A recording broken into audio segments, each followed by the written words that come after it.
बहुत ज्यादा विशेष होता है। एक बार जयकारा लगाइए, बोलो भक्त वत्सल भगवान जय हो, आज के आनंद की जय हो, जय जय श्री राधे श्री राधे। अब गौमुखी किसे कहते हैं?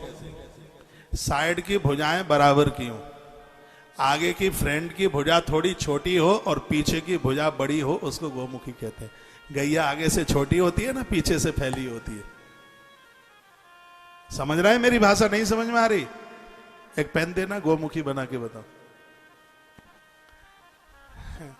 साइड की भुजा बड़ी हो, बराबर की हो लगभग, थोड़ी कम छोटी भी होगी तो कोई दिक्कत नहीं है, लेकिन जो फ्रंट की भुजा है वो छोटी और जो बैक की भुजा है वो हो बड़ी। जैसे गैया का आगे का हिस्सा छोटा होता है, पेन का बुका है कागज, गैया का आगे का जो हिस्सा छोटा होता है और पीछे का होता है बड़ा। और शेर का क्या होता है? शेर का जो आगे का होता है वो बड़ा होता है और पीछे का होता है वो छोटा होता है। तो जो सिंहमुखी है वो व्यापार के लिए प्लॉट बढ़िया होता है, और जो गौमुखी है वो आवास के लिए बहुत बढ़िया होता है। चलो कथा में ही बढ़ लूं थोड़ा आगे। खूब कथा कहते हैं तो भी ये लगता है कि कुछ कहे ही नहीं है, और जब से बैठ जाता हूं व्यासपीठ पर, भैया ना सांस लेने देता और ना सांस लेता। ये मैंने बना दिया, यदि मैं ये ना बनता तो इंजीनियर बनता जरूर। ये बना दिया मैंने, ये बना, ये बना।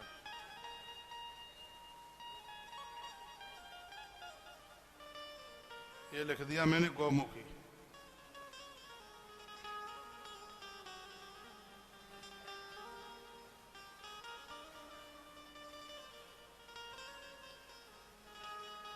ये है सिंहमुखी। ये है ये भुजा बराबर की है साइड की, ये फ्रंट की भुजा छोटी है, पीछे की बड़ी है, इसलिए है गौमुखी। और ये सिंहमुखी, साइड की भुजाएं बराबर हैं, फ्रंट है बड़ा, पीछे की बैक है कम। ये शेर के मुख की जैसी है। ये ऐसा प्लॉट है वो व्यापार के लिए विशेष होता है, जो ऐसा प्लॉट है वो आवास के लिए बहुत विशेष होता है। अब जो जैसा मिल गया है, भगवान महादेव और तुलसी हर घर के दोषों को दूर कर देती है। जिस घरों में वृद्धों को भोजन दिया जाता है, उनका आदर होता है, घर के दोष समाप्त हो जाते हैं। तो हाँ, मैं निवेदन कर रहा था, सोने के लिए आपका बिस्तरा किस प्रकार से हो, और कुछ आगे की बातें सुन लीजिए। लिखाएं तत्काले तो समुत्थाय बिनमूत्रे विसर्जे ध्वजा। वर्णन किया है कि जब आप प्रातः जागते हैं तो सबसे पहले बाथरूम जाइए। आप बीमार नहीं होंगे, किडनी कमजोर नहीं हो। ये कितनी अद्भुत बात कही गई है। बाथरूम के प्रेशर को कभी दबाइए मत। प्रातः आप जागते हैं तो सबसे पहला काम है, मैं तो कहूंगा मल विसर्जन के लिए बाद में जाइए, पहले बाथरूम के लिए जाइए और कुल्ला कीजिए। कुल्ला करने के बाद आ जाइए, फिर पानी पीजिए, और पानी पीने के आधा एक घंटे के बाद में फिर आप मल विसर्जन के लिए जाइए। आप बीमार नहीं होंगे जीवन में। वही बात यहां लिखा है। क्या अद्भुत ये शिव महापुराण है। वर्णन है कि तत्काले तो समुत्थाय, तत्काल, देर न लगे, खड़े होते ही सबसे पहले बिन मूत्रे विसर्जित, सबसे पहले वह बाथरूम के लिए जाए। फिर का ग्रहा दूरम ततो गत्ता बाह्यात् प्रावतस्तथा उदमुख समाविश्य प्रतिबंधी आंदामुख। वर्णन किया है कि यदि सूर्य निकलने के बाद आप मल विसर्जन के लिए गए हैं तो आपका मुख उत्तर की तरफ हो, और भोर में अभी सूर्य निकला नहीं है, जब आप मल विसर्जन के लिए गए हैं उस समय मुख दक्षिण की तरफ होना चाहिए। इसलिए बाबाजियों के बाथरूम में जो टॉयलेट का जो मुख है वो दक्षिण की तरफ होता है, क्योंकि वो भोर में जल्दी जगते हैं। और आप गृहस्थियों का बाथरूम में जो टॉयलेट का जो मुख होता है वो उत्तर में होता है, क्योंकि आप 7-8 बजे जगते हैं, हो सकता है 9 बजे भी जगते हैं। यह भी बात हमारे ग्रंथों में लिखी है। जल अग्नि ब्राह्मणादीनाम देवानाम नाभि मुख्य था। वर्णन किया कि जल के किनारे, नदियों के किनारे, ब्राह्मण के घर के पास, देवताओं के मंदिर के पास जुते हुए खेत में, अग्नि देवता के पास में, यज्ञशाला के पास, जहां गैया बंधती है उस जगह पर भूल करके भी व्यक्ति को मलमूत्र का विसर्जन नहीं करना चाहिए, नहीं करना चाहिए। यह गलतियां करने पर व्यक्ति नपुंसक बन करके पैदा होता है।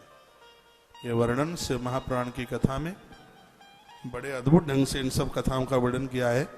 तो एक बार फिर कहूंगा, जल अग्नि ब्राह्मणादीनाम देवानाम नाभिमुख्यतः, जल के नदियों के किनारे, ब्राह्मण के घर के पास, संतों के आश्रम के बिल्कुल पास में, जुते हुए खेत में, देव मंदिर के पास, यज्ञशाला के पास, और जहां गौ माता बंधती है ऐसे स्थान पर व्यक्ति को मल मूत्र किसी का भी विसर्जन नहीं करना चाहिए, नहीं तो यह बहुत बड़ा अपराध है, बहुत बड़ा अपराध।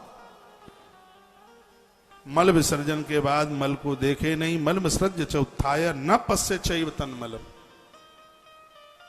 मल विसर्जन के बाद मल को देखे नहीं।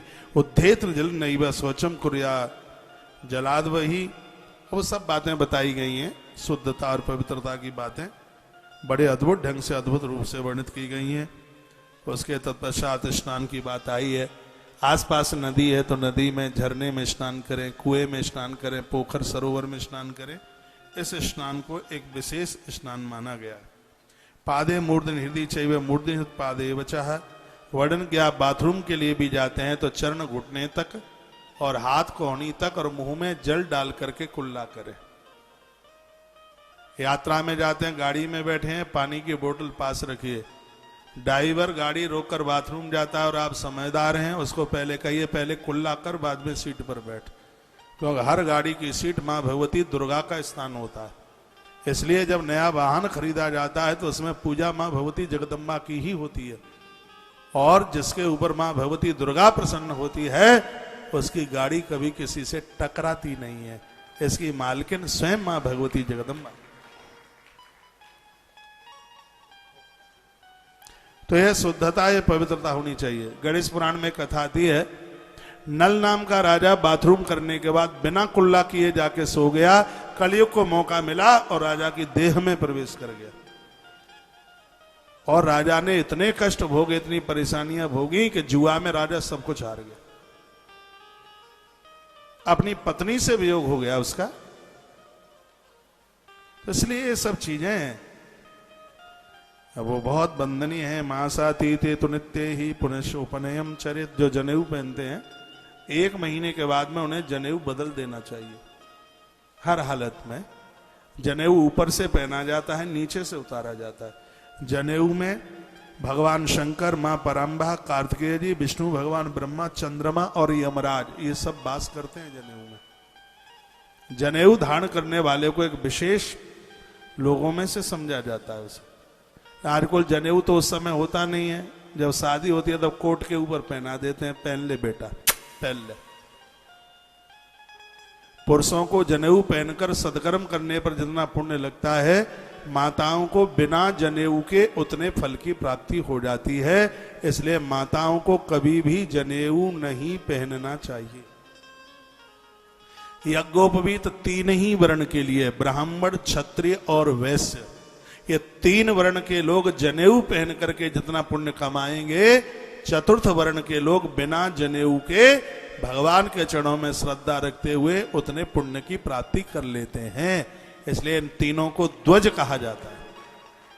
इसमें होड़ नहीं हो कि वो जनेऊ पहने तो हम क्यों ना पहने, तो ये अपराध हो जाएगा। ताको काम ताइए छाजे, नहीं तो पीठ के ऊपर मोंगरा बाजे।